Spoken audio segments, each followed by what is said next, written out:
జీవితానందం. జీవితంలో సుఖాల కన్నా కష్టాలే ఎక్కువ. అట్లాగని ఆనందంగా జీవించటం అంత కష్టమేమీ కాదు. ఆనందం అంటే ₹1,00,00,000 లాటరీ గెలవటము, ప్రభుత్వం నుండి బిరుదులు, అవార్డులు తీసుకోవటమో, మిస్ యూనివర్స్ను పెళ్లి చేసుకోవటమో కాదు.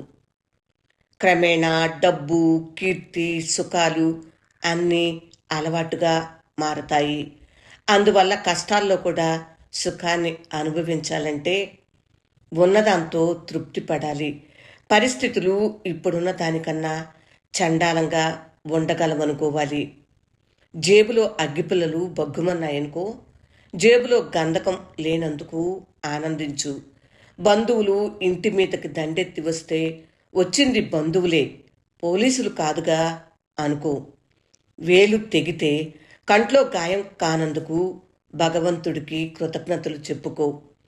మీ ఆవిడ గాన సాధన ఇంట్లో నీ ఉనికిని నరకం చేస్తే ఎంత చెడ్డ, అది గానమే. కుక్కలు మురిగితేనే బాధపడుతున్నవే, గాడిద నీ చెవిలో ఓండ్రిస్తే ఏం చేస్తావు? బరువులు మోసే పశువ్వి గాడిదవి కాదు, ఊరపందివి కుక్కవి కాదు, ఈగవి దోమవి నల్లివి కాదు. నువ్వు మనిషివైనందుకు సంతోషించు. ఇవన్నీ సంతోషించవలసిన విషయాలు కావు. ఇంట్లో ఉన్నావు, జైల్లో లేవే. అప్పుల వాళ్ళు నీ కాళ్ళు చేతులు విరిచేయలేదు. పత్రికల వాళ్ళు నీ రచనలు వేసుకుని డబ్బులు ఇస్తామని ఇవ్వలేదు. నీ రచనలైతే 10 మంది కంట్లో పడ్డాయి కదా, పర్వాలేదు. ఊళ్ళోనే ఉన్నావు, సైబీరియా ఎడారిలో లేవు కదా. ఒక్క పన్నే నొప్పెడుతున్నది, నోరంతా పుచ్చిపోలేదు.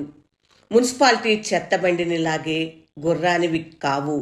నీకిష్టం లేని పేపరు చదవక్కర్లేదు. ఒక్క భార్యే ఉంది, 3 లేరు. జైల్లో వేశారా? ఇంకా నయం, ఖైదీల మధ్యే ఉన్నావు. తోడేళ్ల గుంపు మీద పడి పీక్కుని తినలేదు కదా. బెత్తంతో బాదారా? పర్వాలేదులే, ఇనప కడ్డీతో కాదుగా. పెళ్ళాం చనిపోయిందా?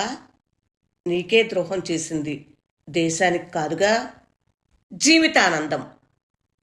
ఈ రాత రాసిన వారు చెహో.